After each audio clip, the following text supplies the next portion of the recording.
السلام علیکم ورحمۃ اللہ وبرکاتہ۔ درود شریف پڑھ لیجیے۔ اللہم صلی علی سیدنا شفیعنا و نبینا و حبیبنا و مولانا محمد وبارک وسلم۔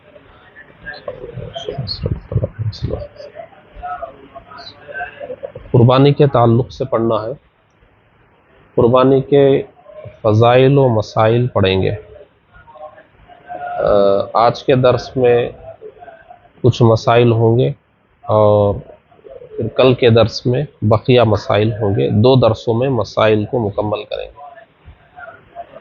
آج کچھ فضائل پڑھیں گے، پھر اس کے بعد قربانی کی تعریف اور حکم، یعنی قربانی کس کو کہتے ہیں، پھر قربانی واجب ہے یا نفل ہے، کیا ہے اس کی تفصیلات، اور شرائط یعنی قربانی واجب ہونے کے لیے کیا شرطیں ہیں، اور وقت، قربانی کا وقت کیا ہے، اور یعنی کتنے دن قربانی کر سکتے ہیں، اور قربانی کے لیے کون سے جانور متعین ہیں شریعت میں، اور پھر قربانی کے لیے جانور عیب سے پاک ہونا چاہیے، تو عیوب کی تفصیلات کہ کس خرابی کو شرعاً عیب کہیں گے اور کس خرابی کو نہیں کہیں گے، یہاں تک آج پڑھ لیں گے۔ باقی ذبح کے متعلق ذبح کی شرائط کیا ہیں، اور قربانی کے جانور میں کون کون سے اجزاء کھانا منع ہے، اور اس کی گوشت کی تقسیم کے تعلق سے، اور دیگر معاملات میں جو مسائل شرعیہ ہیں اس کو اگلے درس میں کریں گے وہاں ذبح سے۔ قربانی کے فضائل میں سب سے پہلے دیکھ لیجئے، قرآن مجید میں سورۃ الکوثر میں اللہ تبارک و تعالیٰ نے حضور پاک صلی اللہ علیہ وسلم کو اور آپ کے توسط سے پوری امت کو قربانی کا حکم فرمایا ہے۔ فَصَلِّ لِرَبِّكَ وَانْحَرْ، آپ اپنے رب کے لیے نماز پڑھیں اور قربانی کریں۔ تو قربانی کا حکم قرآن مجید سے ثابت ہے، اس آیت کریمہ سے، اور اس کے علاوہ حدیث شریف میں بھی حضور صلی اللہ علیہ وسلم نے قربانی کے فضائل بیان فرمائے۔ ایک حدیث شریف ہے جس میں حضور فرماتے ہیں کہ قربانی کے دنوں میں قربانی سے زیادہ کوئی عمل اللہ کو پیارا نہیں ہے، اور قربانی میں جو جانور ہم ذبح کرتے ہیں وہ قیامت کے دن اپنے سینگ کے ساتھ، اپنے بالوں کے ساتھ اور اپنے کھروں کے ساتھ وہ آئے گا قیامت کے دن، تو تم خوش دلی کے ساتھ قربانی کرو۔ اور ایک حدیث شریف ہے جس میں صحابہ اکرام رضی اللہ عنہم اجمعین سوال کر رہے ہیں کہ یا رسول اللہ صلی اللہ علیہ وسلم، یہ قربانیاں کیا ہیں؟ تو حضور فرماتے ہیں کہ تمہارے والد ابراہیم علیہ السلام کی سنت ہے، اور اللہ تعالیٰ نے حضور پاک صلی اللہ علیہ وسلم کو بھی اس سنت کو اپنانے کا حکم فرمایا، تو حضور نے قربانی فرمائی اور اس کو اپنی سنت مبارکہ بنا لیا، پھر امت کے لیے بھی یہ سنت قرار پایا۔ تو ہمارے لیے حضرت سیدنا ابراہیم علیہ السلام کی بھی سنت ہے، اور ہمارے پیارے آقا صلی اللہ علیہ وسلم کی بھی سنت ہے، اور اللہ اس کے رسول کا حکم یہ ہے کہ امت اس سنت کو قیامت تک باقی رکھے، اس کا احیاء کرے، اس کو باقی رکھے۔ اور اس کے علاوہ قرآن مجید میں ایک مقام پر اللہ تبارک و تعالیٰ کا ارشاد ہے کہ تم جو قربانی کا جانور ذبح کرتے ہو، اس کا گوشت یا اس کا خون یہ اللہ کی بارگاہ میں نہیں پہنچتا ہے، بلکہ جو تمہارے دلوں کا تقویٰ ہے، اس قربانی کے پیچھے جو تقویٰ ہے دلوں کا، وہ اللہ کی بارگاہ میں پہنچتا ہے۔ تو یہاں پر بھی خون اور گوشت کا ذکر ہے، یعنی قربانی کی بات ہے یہاں پر بھی، یعنی قربانی تقویٰ اور پرہیزگاری کے ساتھ ہونا چاہیے، اللہ کی رضا کے لیے ہونا چاہیے، اور اللہ اس کے رسول نے جو طریقہ بتایا ہے اس کے ساتھ ہونا چاہیے، تو قربانی کی ترغیب ہے اس کے اندر۔ تو قربانی کرنے کا حکم قرآن مجید میں ہے، اور حضور نے بھی اس کو ابراہیم علیہ السلام کی سنت فرمایا، پھر اپنی سنت قرار دیا، پھر اس کو کرنے کا اجر و ثواب بیان فرمایا، اور خود حضور پاک صلی اللہ علیہ وسلم نے اپنے دست اقدس سے قربانی فرمائی۔ حدیث شریف میں بھی ہے کہ 2 مینڈھے لائے گئے جو سیاہی میں بیٹھتے تھے اور سیاہی میں دیکھتے تھے، اور سیاہی میں چلتے تھے، یعنی ان کے پیر کالے تھے اور پیٹ کا حصہ کالا تھا اور آنکھوں کے ارد گرد بھی سیاہی تھی۔ ایسے دو مینڈھے لائے گئے سینگ والے، اور حضور پاک صلی اللہ علیہ وسلم نے ایک قربانی اپنی جانب سے فرمائی اور ایک قربانی پوری امت کی طرف سے۔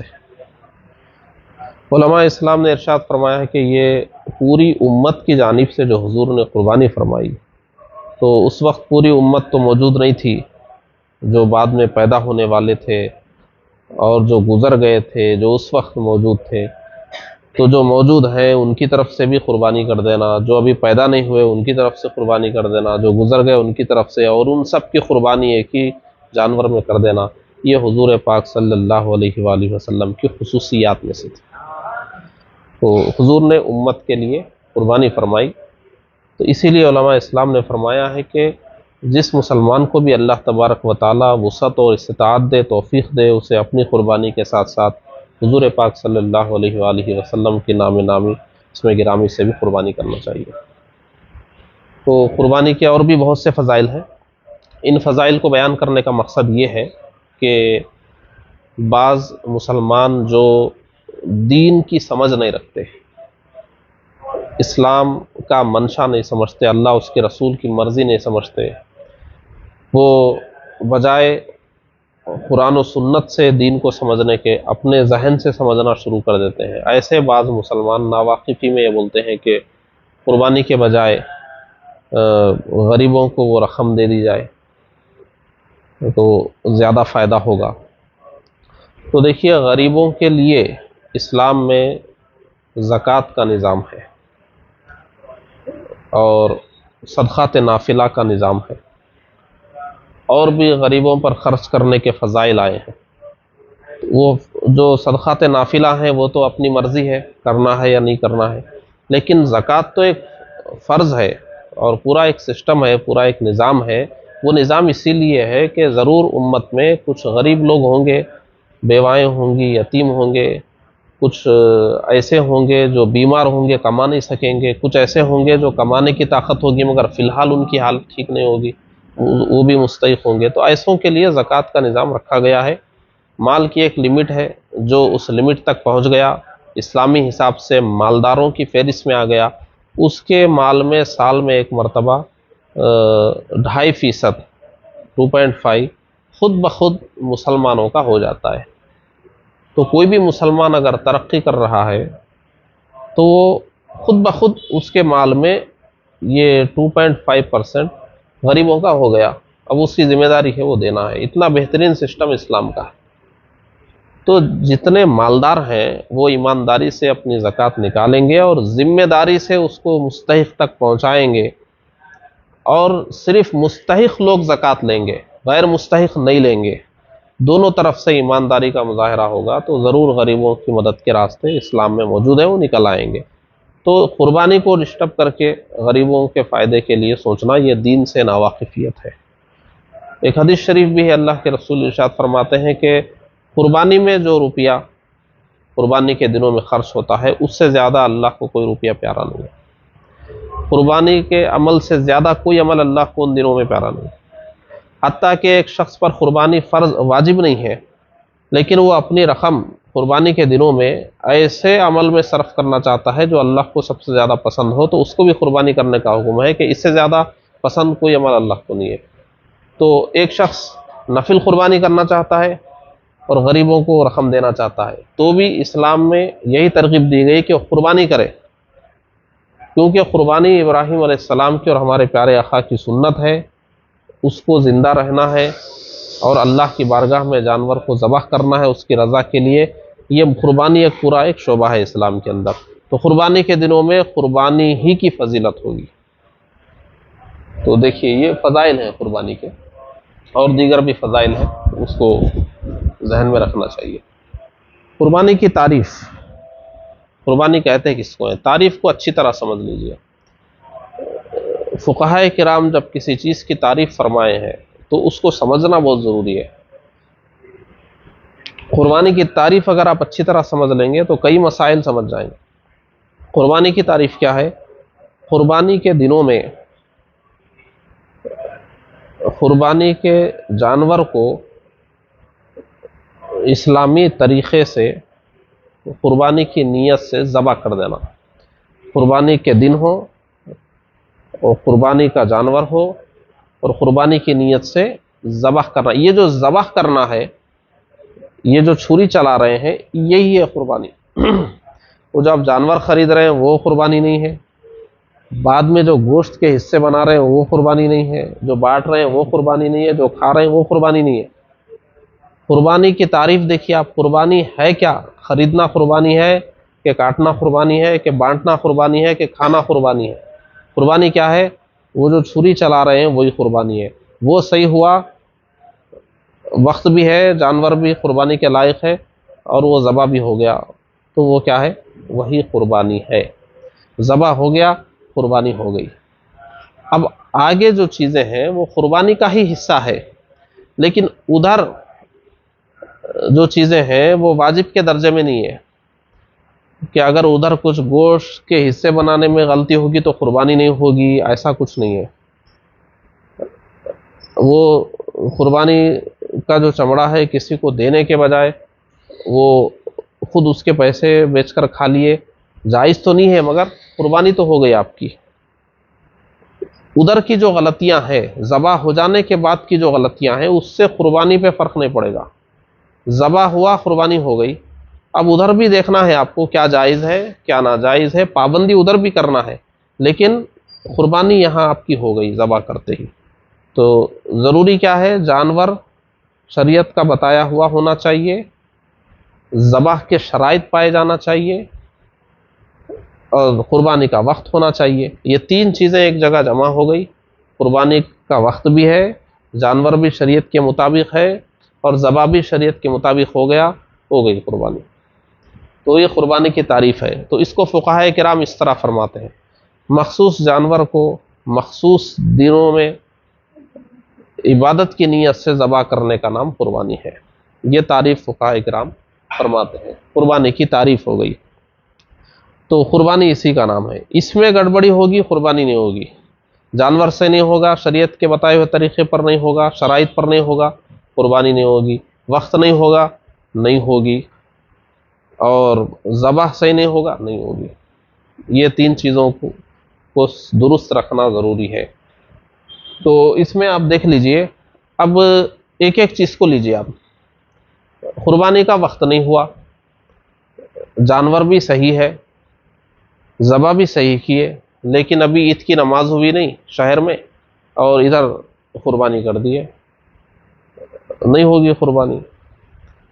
عید کی نماز شہر میں کسی بھی ایک مسجد میں کوئی صحیح العقیدہ امام نے، صحیح العقیدہ امام یعنی اہل سنت و جماعت کی کسی مسجد میں اہل سنت و جماعت کے امام نے عید کی نماز پڑھا دی، اب اس شہر میں قربانی ہو سکتی ہے۔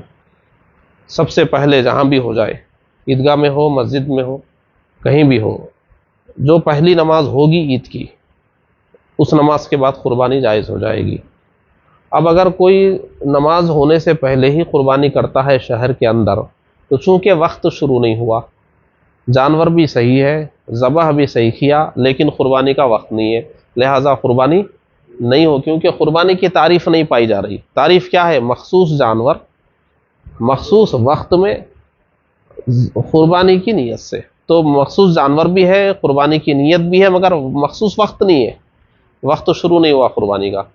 ایسے ہی آخری دن مغرب کے بعد کیے تو بھی نہیں ہوگی، تو ادھر وقت شروع ہونے سے پہلے کریں گے تو بھی نہیں ہوگی، اور ادھر وقت ختم ہونے کے بعد کریں گے تو بھی نہیں ہوگی۔ تو وقت بھی ہونا چاہیے۔ اور مخصوص جانور مطلب شریعت میں جس جانور کو بتایا گیا، جیسے شریعت میں یہ ہے کہ بکری کی قربانی ہو رہی ہو تو وہ 1 سال کی ہو مکمل، 8 مہینے کی بکری ذبح کر دیے، تو دیکھیے ذبح تو صحیح کیا، وقت بھی ہے لیکن جانور صحیح نہیں ہے، تو تعریف نہیں پائی گئی۔ مخصوص جانور، مخصوص دن، عبادت کی نیت سے، تو عبادت کی نیت بھی ہے، مخصوص دن بھی ہے، مگر مخصوص جانور نہیں ہے۔ اس میں شریعت نے جس جانور شریعت نے کہا ہے کہ 1 سال کی بکری ہونا چاہیے، اور آپ جو ذبح کیے وہ 1 سال کی نہیں ہے، تو وہ بکری ایسی ہے جس کو شریعت نے نہیں بتایا ہے، تو شریعت کی بتائی ہوئی نہیں ہے۔ ایسے ہی بیل ذبح کر رہے ہیں لیکن وہ ہے 1 ہی سال کا، 1.5 سال کا ہے، اور اس کو ذبح کر رہے ہیں، تو وہ تو شریعت کا بتایا ہوا نہیں ہے نا۔ شریعت تو یہ کہہ رہی ہے کہ 2 سال کا ہو، تو جو 1.5 سال کا ہے وہ شریعت کا بتایا ہوا نہیں ہے، تو مخصوص جانور میں تو آیا نہیں، لہٰذا دیکھیے تعریف اس کے اوپر صادق نہیں آتی۔ وقت بھی ہے اور نیت بھی ہے قربانی کی، لیکن وہ جانور مخصوص جانور شریعت کا بتایا ہوا نہیں ہے۔ اچھا، مخصوص جانور ہے، مخصوص وقت بھی ہے، لیکن ذبح میں کر دیے غلطی، وہ کم سے کم وہ جو 3 راستے کٹنا چاہیے، وہ سانس کا ایک راستہ ہے، سانس کی نلی ہے، اور جو کھانا پانی جانے کی نلی ہے، اور جو 2 رگیں اس کے بازو سے خون کی گزر رہی ہیں، یہ 4 کٹنا چاہیے، اور کم از کم 3 بھی کٹے تو ہو جائے گی۔ اب یہ نہیں کیے ذبح صحیح، کوئی اتنی اوپر کاٹ دیے، یہ جو گھنڈی ہوتی ہے جانور میں، ہمارے پاس بھی ہوتی ہے، دیکھ لیجئے، اس کے اوپر کاٹ دیے، اوپر کاٹ دیے، اور اوپر وہ 3 نہیں کٹے، 1-2 ہی کٹے، صرف زیادہ اوپر کاٹ دیے، وہ ذبح نہیں ہوگا۔ تو ذبح کی شرائط تو ساری چیزیں ہونی چاہیے۔ تو تعریف کو سمجھ لیجئے، مخصوص جانور کو مخصوص وقت میں عبادت کی نیت سے ذبح کرنا، عبادت کی نیت بھی چاہیے۔ اگر کوئی قربانی کے دنوں میں بہترین جانور ہے، سب کچھ ہے، لیکن وہ اس لیے ذبح کیا کہ گوشت کھائیں گے، گوشت بانٹیں گے، کوئی قربانی کی اس کی نیت نہیں تھی، ایک جانور قربانی کا تھا، ایک ویسے ہی کاٹ لیا، قربانی کی نیت سے نہیں، جب تھوڑا گوشت کم پڑے گا، ایک بکرا کافی نہیں ہوگا، دوسرا اور ایک تھا کاٹ لیا، مگر قربانی کی نیت نہیں کیا، گوشت کی نیت ہے اس کی، تو بھی نہیں ہوگا۔ بہرحال قربانی کی تعریف کو اچھی طرح سمجھ لیجئے۔ حکم، قربانی ہے کیا؟ قربانی کیا فرض ہے، واجب ہے، سنت ہے، کیا ہے؟ تو دیکھیے، قربانی واجب ہوتی ہے، یوں تو قربانی سنت ہے، اس معنی میں سنت ہے کہ ہمارے حضور صلی اللہ علیہ وسلم نے قربانی اپنے دست اقدس سے فرمائی ہے، تو یہ سنت ہو گئی، تو یہ حضور کی سنت تو ہو گئی۔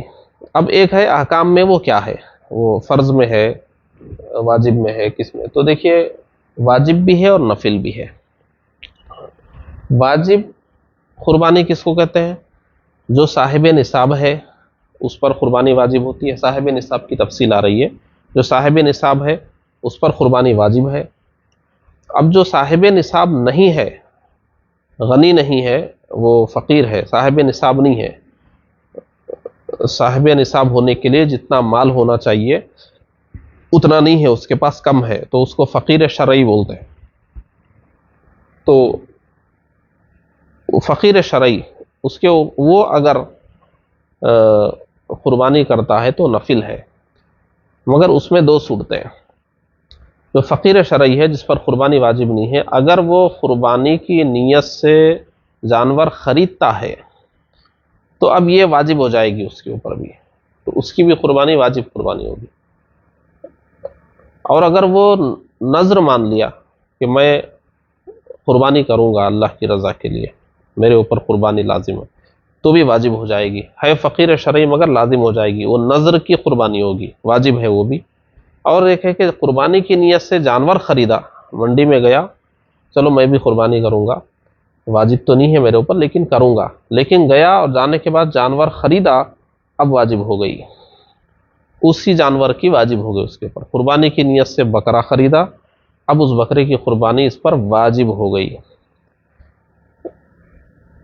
ایک بکرا اس کے پاس تھا، یہ بکرے پال کے رکھا ہے کچھ، یا پہلے سے ہی اس کے پاس ہے، پہلے سے جو اس کے پاس بکرا ہے یا بیل ہے یا اونٹ ہے، جو بھی ہے قربانی کا جانور، پہلے سے اس کے پاس ہے، اب وہ اس کی قربانی کر رہا ہے، فقیر شرعی ہے، تو یہ نفل ہے، کیونکہ اس کے اوپر واجب نہیں ہے، اور چونکہ وہ قربانی کی نیت سے خریدا بھی نہیں ہے، پہلے سے موجود ہے اس کے پاس، تو واجب جو قربانی ہوتی ہے یا تو صاحب نصاب ہونے سے واجب ہوگی، یا وہ نذر مانے قربانی کی تو واجب ہوگی، یا جانور قربانی کی نیت سے خریدے تو واجب ہوگی، تینوں میں سے کوئی صورت نہیں ہے، وہ صاحب نصاب بھی نہیں ہے اور وہ اس نے نذر بھی نہیں مانی ہے اور جانور کو خریدا بھی نہیں قربانی کی نیت سے، پہلے سے ایک رکھا ہوا جانور ہے اس کے پاس، اس کی وہ قربانی کی نیت کر رہا ہے، یہ نفل کی شکل ہے۔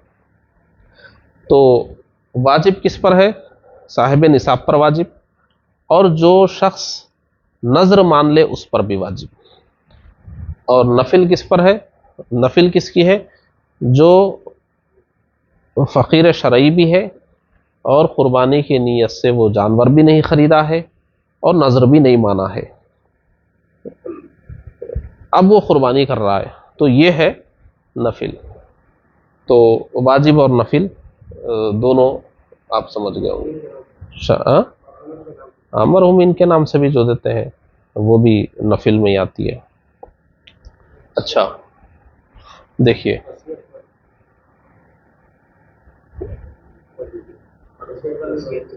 نہیں جو ایسے ہی ایصال ثواب کے لیے کرتے ہیں، تو اس میں تفصیل ہے، تو جو یوں ہی ایصال ثواب کے لیے کرتے ہیں وہ نفل میں ہی آئے گی۔ اچھا دیکھیے شرائط،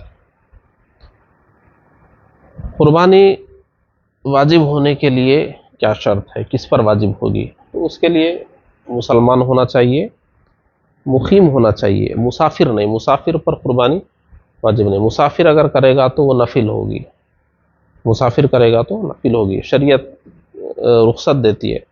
مسافر پر قربانی واجب ہوگی تو اسے سفر میں قربانی کا بندوبست کرنا مشکل ہوگا، یا تو اپنے سفر کو ہی روکنا پڑے گا، ملتوی کرنا پڑے گا، قربانی تک مقاصد فوت ہو سکتے ہیں، یا سفر میں مشکل ہوگی، اس لیے رخصت ہے، مسافر پر واجب نہیں ہے، کرے گا تو نفل ہی ہوگی۔ تو مسلمان ہو، مقیم ہو، غنی ہو یعنی صاحب نصاب ہو، اور عاقل بالغ ہو، اور آزاد بھی ہونا چاہیے، اب تو جو بھی ہیں وہ آزاد ہی ہیں اتنے مسلمان ہو۔ اچھا ہاں؟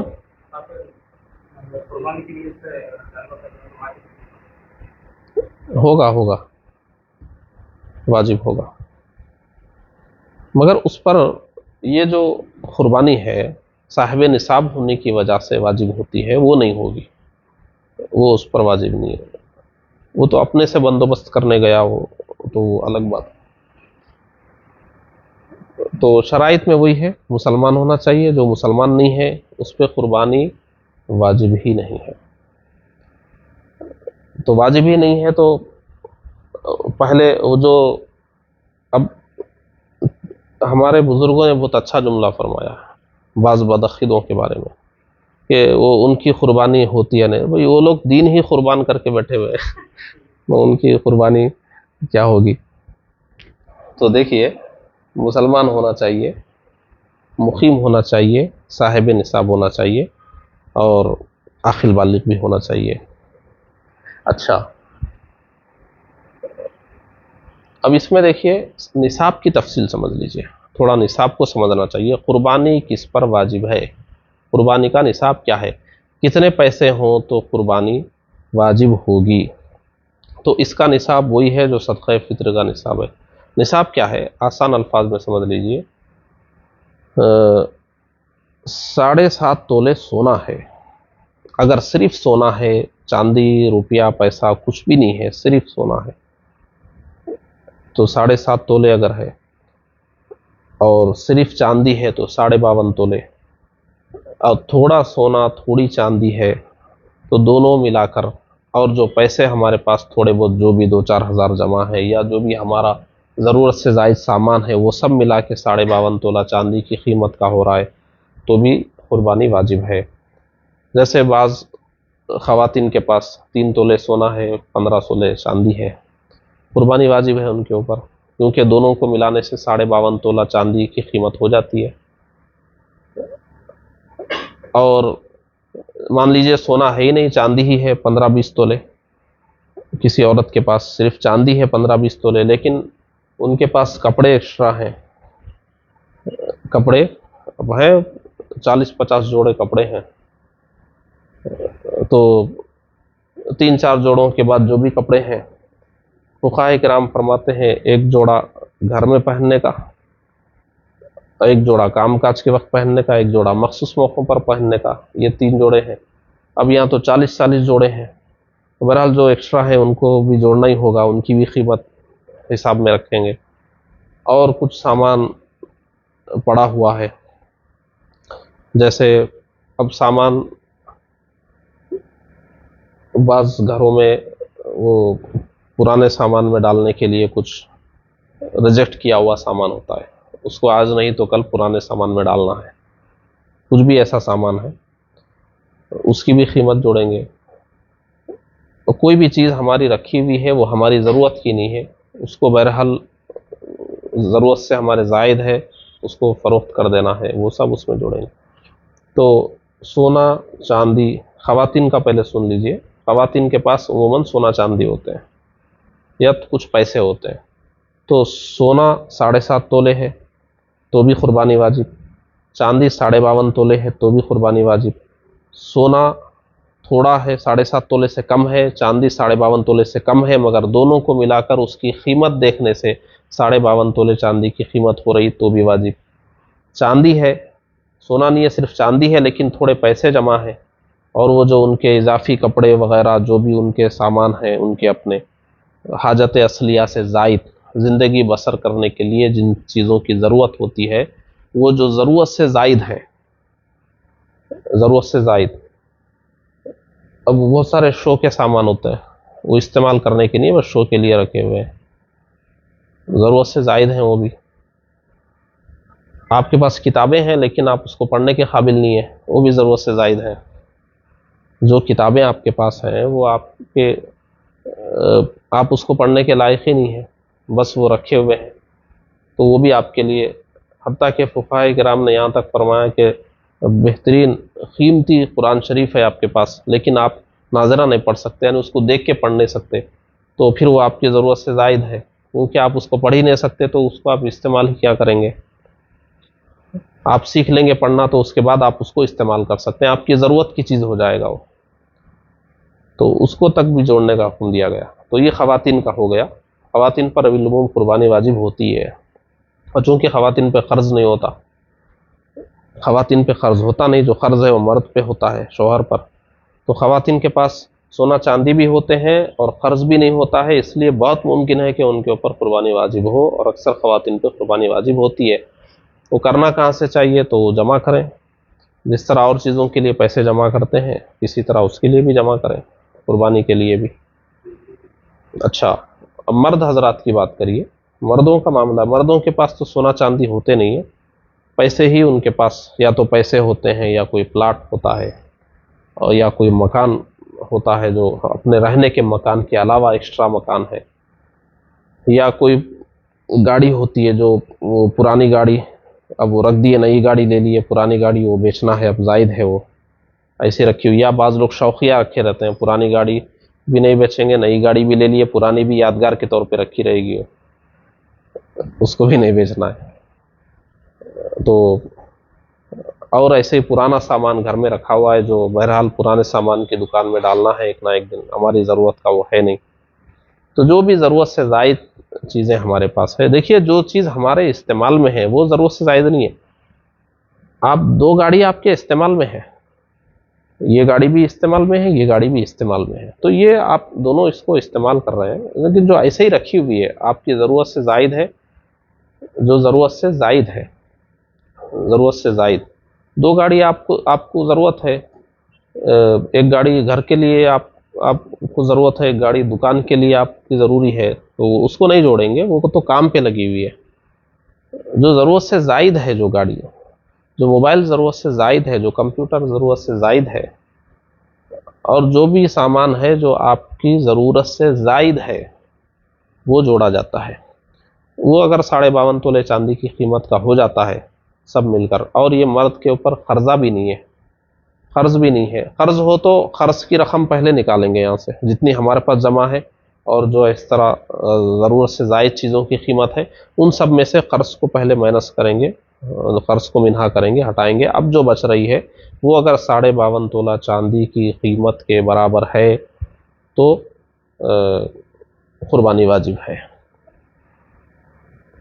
ایسا بھی نہیں ہو سکتا کہ چلو اس گھر میں بیوی کے نام سے قربانی ہو رہی ہے تو اب ہم اپنی چھوڑ دیے، چلو ایک قربانی ہو رہی نا، یا ہم دے رہے ہیں تو بیوی کی قربانی چھوڑ دیے، یا ہم اپنی چھوڑ کے مرحومین کے نام سے دے رہے ہیں، ایسا نہیں، بلکہ دیکھنا ہی چاہیے کس کس پر واجب ہے۔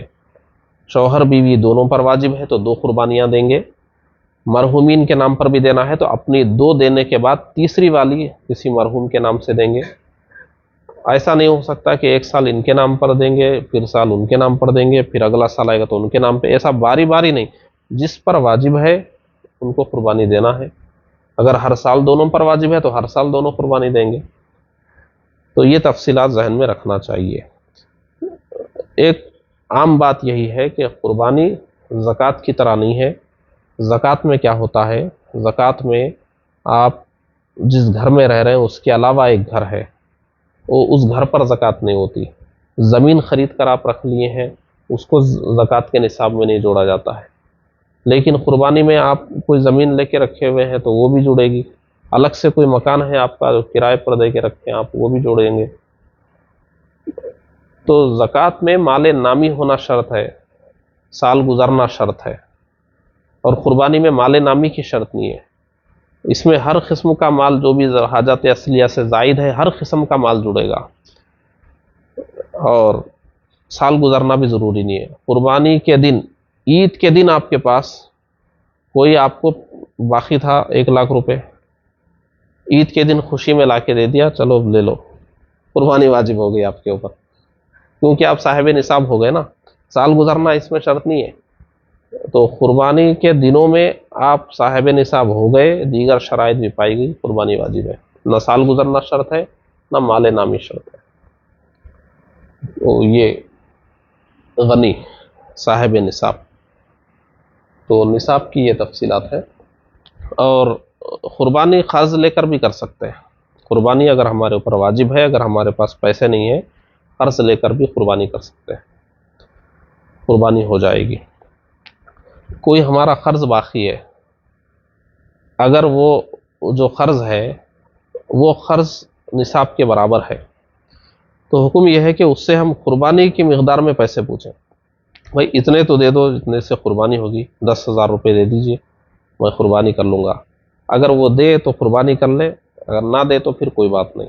تو اتنا بھی حکم ہے قربانی کا کہ آپ کے پاس کچھ پیسے نہیں ہیں، لیکن اب کسی کو آپ پیسے دیے ہوئے ہیں، وہ آپ کے پیسے باقی ہیں، مان لیجئے کوئی مجھ کو 1,00,000 روپے باقی ہیں، میرے پاس اس کے علاوہ کچھ بھی نہیں ہے جمع، قربانی کے دن آ گئے، تو اس 1,00,000 کی وجہ سے میں صاحب نصاب ہوں، لیکن ابھی تو وہ میرے پاس ہے نہیں، تو میں ان سے پوچھوں گا کہ قربانی کے لیے مجھے 5,000 روپے کی ضرورت ہے، اب فی الوقت 5,000 آپ دے دیجئے۔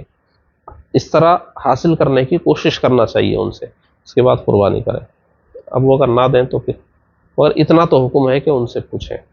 اور میں صاحب نصاب ہوں کن چیزوں کی وجہ سے، کوئی جو اضافی سامان ہے میرے پاس ان کی وجہ سے، اور جو تجارت کا جو سامان ہے میرے پاس اس کی وجہ سے، لیکن پیسے نہیں ہیں میرے پاس قربانی کرنے کے لیے، تو میں قرض لے کر قربانی کروں گا، واجب ہے میرے اوپر تو میں قرض لے کے قربانی کروں گا، یہی حکم ہے۔ تو یہ ہے، بہرحال اس میں قول فیصل یہی ہے آخری بات کہ ہر شخص کے حالات الگ ہوتے ہیں، ہر مسلمان کو چاہیے کہ اپنی حالت کا جائزہ لے کر کسی صاحب علم سے پوچھ لے، میری یہ حالت ہے، یہ مال ہے، مجھ پہ قربانی واجب ہے یا نہیں ہے، پوچھ لینا چاہیے۔ یہ ہو گئے۔ اچھا،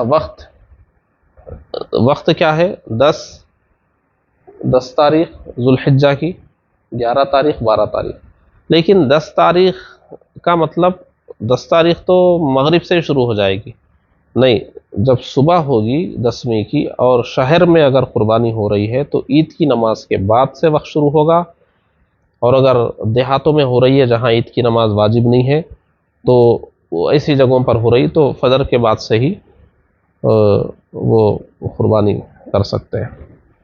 اچھا، تو 10 تاریخ، 11 تاریخ، 12 تاریخ، 3 دن اور 2 راتیں، 3 دن اور 2 راتیں، یہ قربانی کا پورا وقت ہے۔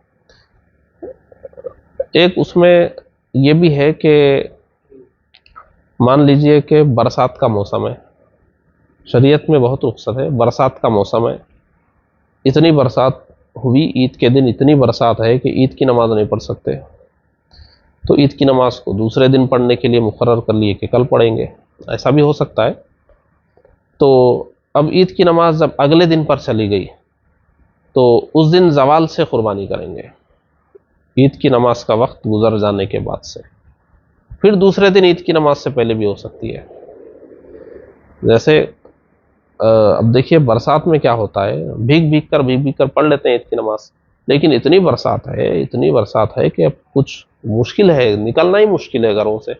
مان لیجئے کہ عید کے دن فجر کے بعد سے ایسی بارش ہو رہی ہے کہ مسجدوں میں بھی جا کے پڑھنا مشکل ہو گیا، تو کیا کریں گے؟ دوسرے دن پڑھیں گے، ہے شریعت میں اجازت ہے، دوسرے دن عید کی نماز پڑھیں گے۔ اب دوسرے دن بھی ویسے ہی بارش ہونا کوئی ضروری نہیں ہے، یا اور بھی کوئی وجہ ہو جس کی وجہ سے اس دن نہیں ہو سکتی ہے تو دوسرے دن پڑھیں گے عید کی نماز۔ ایسی صورت میں پہلے دن جب عید کی نماز کا وقت ختم ہو جائے گا، یعنی زوال تک ہوتا ہے نا، جب زوال ہو جائے گا تو وہاں سے قربانی شروع کر سکتے ہیں، زوال سے قربانی شروع کر سکتے ہیں۔ وہ نادر صورت ہے، علم میں اضافے کے لیے سن لیجئے، ہوتا نہیں ایسا عموماً، لیکن معلوم ہونا چاہیے، آپشن معلوم ہونا چاہیے، اور بھیگ کے نہیں پڑھیں گے، مشکل سے پریشان نہیں ہوں گے کبھی ایسا ہوا تو، چلو بھائی آج نہیں ہو سک رہی کل پڑھ لیں گے، شریعت میں اجازت ہے۔ تو ایسی صورت میں پہلے دن کیا کریں گے؟ عید کی نماز تو نہیں ہو رہی ہے تو قربانی کب کریں گے؟ زوال کے بعد سے کریں گے۔ اب دوسرے دن عید کی نماز سے پہلے بھی ہو سکتی ہے، عید کی نماز پہلے دن ہو رہی ہے تو عید کی نماز کے بعد سے قربانی شروع کریں گے، لیکن اگر عید کے بعد دوسرے دن ہو رہی ہے تو پہلے دن ہی قربانی شروع ہو جائے گی، تو دوسرے دن تو فجر کے بعد بھی کر سکتے ہیں عید کی نماز سے پہلے۔ بہرحال چلیے نادر مسئلہ ہے لیکن علم اضافے کے لیے جان لیجیے۔ تو 10، 11، 12 یہ 3 دن قربانی کے ہیں، ایام نہر ان کو کہتے ہیں۔ قربانی کے جانور 3 قسم کے ہیں، وہی گائے بیل، اونٹ اونٹنی، بکرا بکری۔ گائے بیل میں بھینس بھینسا بھی شامل ہے، اس گائے بیل کی ہی ایک قسم ہے، وہ گورے ہیں یہ کالے ہیں،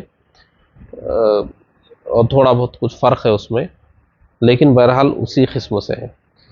تو گائے بیل، بھینس بھینسا، اونٹ اونٹنی، بکرا بکری، اس میں دمبا دمبی، بھیڑ سب شامل ہے۔ بہرحال وہ سب، یہ ان سب کی قربانی ہو سکتی ہے، مگر تھوڑی تفصیل کیا ہے، عمروں میں فرق ہے۔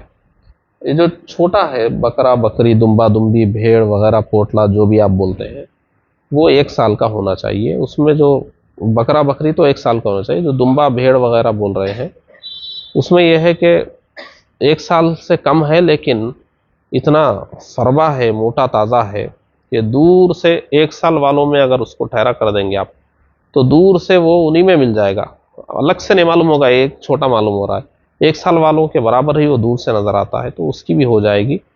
لیکن بکرے اور بکری میں تو 1 سال ہونا ضروری ہے۔ اچھا، اونٹنی یہ 5 سال کے ہونا چاہیے، اب ہمارے پاس تو اس کا رواج ہے نہیں۔ اب یہ جو گائے بیل بھینس بھینسا ہے یہ مکمل 2 سال کے ہونا چاہیے، اسلامی سال 2 سال مکمل ہو جانا چاہیے، تیسرے سال میں وہ لوگ داخل ہو جائیں۔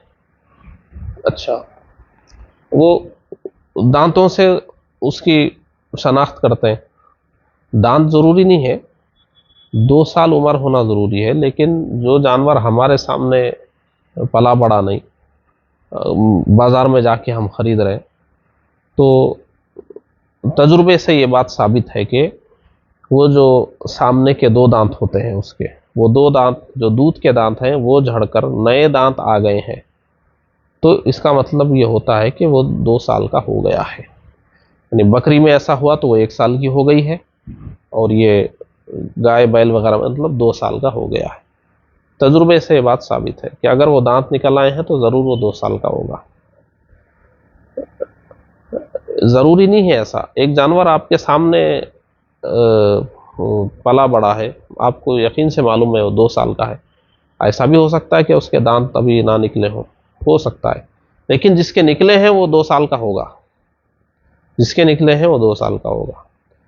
تو دانت ضروری نہیں ہے، عمر ضروری ہے، دانت علامت ہے، دانت صرف علامت کے طور پہ۔ اب آپ خود ایک جانور پالے ہوئے ہیں، 2 سال کا ہو گیا مگر دانت ابھی اس کے نہیں نکلے تو کر سکتے ہیں قربانی، عمر سے مطلب ہے، دانت سے نہیں۔ دانت بطور علامت ہے. اس علامت کے بغیر ہم کو عمر معلوم ہو گئی تو علامت سے پہچاننے کی کیا ضرورت ہے؟ عمر ہم کو تو معلوم ہے 2 سال عمر ہے اس کی. جہاں نہیں معلوم ہے وہ علامت دیکھیں گے، اور وہ علامت ایسی ہے کہ اگر وہ نکلے ہیں تو 2 سال سے بڑا ہی ہوگا وہ. اچھا، یہ عمر اس میں ضروری ہے. اور 1 سال مکمل ہونا چاہیے بکرا بکری میں، اور گائے بیل بھینس بھینسا میں 2 سال مکمل ہونا چاہیے، اور اونٹ اونٹنی میں 5 سال مکمل ہونا چاہیے. یہ جانوروں کی عمر ہو گئی. اور جانوروں کے عیوب، جانور عیب سے خالی ہونا چاہیے قربانی کا. تھوڑا عیب ہے مکروہ ہوگی قربانی، زیادہ عیب ہے قربانی ہوگی ہی نہیں. قربانی کے لیے اچھے سے اچھا جانور بغیر عیب کا، خوب فربا ہو، خوبصورت ہو، اچھا ہو، جانوروں میں جو اچھا مانا جاتا ہے، موٹا تازہ بھی ہو، خوبصورت بھی ہو، اچھا ہو، اچھے سے اچھا جانور لینا چاہیے. چونکہ ہم اس کو اللہ کی رضا کے لیے قربانی کر رہے ہیں تو بہتر سے بہتر ہونا چاہیے.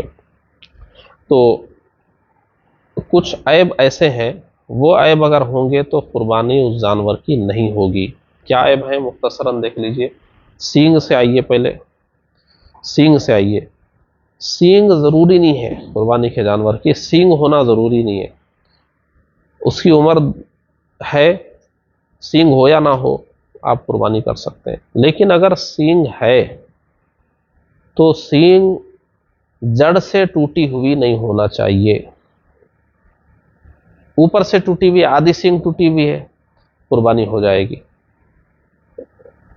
آدھی سے زیادہ ٹوٹی ہوئی ہے تو بھی قربانی ہو جائے گی. وہ جو سر میں جہاں سے سینگ نکلی ہے اس جڑ سے اگر وہ نکل گئی ہے اور وہ اب زخم ہے سر میں، جڑ سے نکل گئی ہے اور سر میں زخم ہے، اس کی قربانی نہیں ہو سکتی. اور اگر وہ زخم بھر گیا، اچھا ہو گیا زخم، اب ہو سکتی ہے قربانی. تو سینگ اگر جڑ سے ٹوٹی ہوئی ہے تو قربانی نہیں کر سکتے اس جانور کی. سینگ ہے ہی نہیں، قربانی کر سکتے ہیں. ہے لیکن اوپر اوپر سے ٹوٹی ہوئی ہے، کر سکتے ہیں. صرف ایک ہی صورت ہے کہ سینگ جڑ سے اگر ٹوٹی ہے اور وہ زخم ابھی زخم ہی ہے، تازہ ہے، بھرا نہیں ہے، تو اس کی قربانی نہیں ہو سکتی. سینگ کے تعلق سے ہو گیا. اور آنکھ کے تعلق سے، ایک آنکھ نہیں ہے اس کی، کانا ہے. اچھا، وہ اگر بھینگا ہے، وہ ٹیڑھا دیکھتا ہے تو کوئی بات نہیں، ہو جائے گی قربانی. لیکن کانا ہے، ایک آنکھ ہے ہی نہیں اس کی، کانا پن ظاہر ہے اس کا، تو وہ اس کی بھی نہیں ہوگی. حتیٰ کہ فقہا نے یہاں تک فرمایا کہ دونوں آنکھ ہے مگر ان کی روشنی کم ہو گئی ہے، 1/3 سے زیادہ کم ہو گئی ہے. اس کا بھی ٹیسٹ بتایا گیا ہے، کیسے ٹیسٹ کریں گے جانور کی آنکھ کا، کتنی نظر ہے کتنی نہیں ہے، اس کو رہنے دیجئے، نادر مسئلہ ہے. لیکن اگر جانور اندھا ہے، آنکھ نہیں ہے، تو بھی قربانی نہیں ہوگی. ایک آنکھ نہیں ہے، کانا پن اس کا ظاہر ہے، تو بھی قربانی نہیں ہوگی. اور اگر ترچھا دیکھتا ہے، قربانی ہو جائے گی. آنکھ کے متعلق کان ہے ہی نہیں اس کے، قربانی نہیں ہوگی. کان ہے ہی نہیں، پیدائشی طور پہ ہی نہیں ہے اس کے کان، تو اس کی قربانی نہیں ہوگی. کان اگر 1/3 سے زیادہ کٹا ہوا ہے تو بھی اس کی قربانی بھی نہیں ہو سکتی. 1/3 سے کم کٹا ہوا ہے، قربانی ہو سکتی ہے. کان چھوٹے ہیں اس کے، ہیں لیکن چھوٹے ہیں، قربانی ہو سکتی ہے. نہیں ہے تو قربانی نہیں ہوگی. کان ہے مگر چھوٹے ہیں، ہو جائے گی. اچھا، کوئی کان 1/3 سے زیادہ کٹا ہوا ہے تو اس کی بھی قربانی نہیں ہوگی، وہ عیب میں داخل ہے. اور اتنے دانت اس کے ٹوٹ گئے ہیں کہ چارہ نہیں کھا سکتا وہ، تو پورے دانت چلے گئے ہیں یا اکثر چلے گئے، اتنے گئے ہیں کہ اب چارہ نہیں کھا سکتا وہ، تو وہ بھی عیب ہے اس میں. اور پاؤں بھی ہے، ایک پاؤں سے لنگڑا ہے، چلنے میں زمین کو لگاتا ہی نہیں وہ، اس کی بھی قربانی نہیں ہوگی. یا اتنا دبلا ہے کہ اس کی ہڈیوں میں مغز ہی نہیں ہے، وہ چل ہی نہیں سک رہا ہے، اس کی بھی قربانی نہیں ہوگی، وہ بھی عیب ہے. دم 1/3 سے زیادہ کٹی ہوئی ہے، وہ بھی عیب ہے. تو یہ سب چیزیں قربانی کے جانور میں دیکھ لینا چاہیے کہ یہ اس قسم کے عیب نہ ہو قربانی کے جانوروں میں۔ کبھی کبھی ایسا ہوتا ہے کہ قربانی کا جانور قربانی کے وقت بدک جاتا ہے، اچھلا کودا چھوٹ گیا، ادھر ٹکرایا ادھر ٹکرایا، اب وہ آپ بڑا جانور گرا رہے تھے، گرا نہیں آپ سے، ادھر ادھر ہوا، جا کے دیوار پہ گر گیا، سینگ ٹوٹ گئی اس کی جڑ سے، قربانی ہو سکتی ہے۔ وہ موقع پہ اسی وقت عیب پیدا ہو گیا، اس میں قربانی ہو جائے گی، اس کو چھوڑ کے اب دوسرا جانور لانے کی ضرورت نہیں ہے۔ ذبح کے وقت کچھ اچھلا کودا، اس میں کچھ حادثہ ہو گیا، اس کے اندر عیب پیدا ہو گیا، اس کی قربانی ہو سکتی ہے۔ کوئی جانور خریدا، اس وقت عیب تھا لیکن قربانی تک وہ عیب ختم ہو گیا، لاغر جانور جو چل بھی نہیں سک رہا تھا، جس کی قربانی نہیں کر سکتے، ویسا ہی خریدا لیکن کھلا پلا کے علاج کر کے اس کو قربانی تک بہترین بنا لیا، اب قربانی ہو سکتی ہے اس کی۔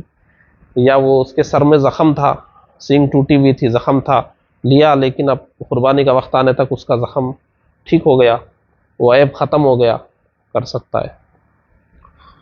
فقیر شرعی ہے، اس کے اوپر قربانی واجب نہیں تھی لیکن وہ قربانی کی نیت سے جانور خریدا، وہ عیبدار ہی تھا جانور، وہ جانور ویسا ہی وہ خریدا اور اس کی قربانی کر دے گا۔ اگر وہ غنی ہوتا تو صحیح جانور خرید کے کرنا ہوتا۔ تو یہ بات صورتیں ایسی ہے کہ اس میں اس طرح عیبدار جانور کی بھی قربانی ہو جاتی ہے۔ ان تفصیلات کو ذہن میں رکھنا چاہیے۔ تو قربانی کے فضائل بھی ہو گئے مختصر، اور مسائل اس کے کہاں تک ہوئے؟ جانور متعین ہونے تک۔ اب ذبح ہے، ذبح کے بعد کیا کھانا چاہیے کیا نہیں کھانا چاہیے، اور گوشت کی تقسیم کا کیا ہے، اس کی جلد کا کیا ہے، اور اجتماعی قربانی بڑے جانور میں شرکت کی قربانی ہوتی ہے، اس میں کیا شرائط ہیں، تفصیلات ہیں، اگلے درس میں اس کو کرتے ہیں۔ السلام علیکم ورحمۃ اللہ وبرکاتہ۔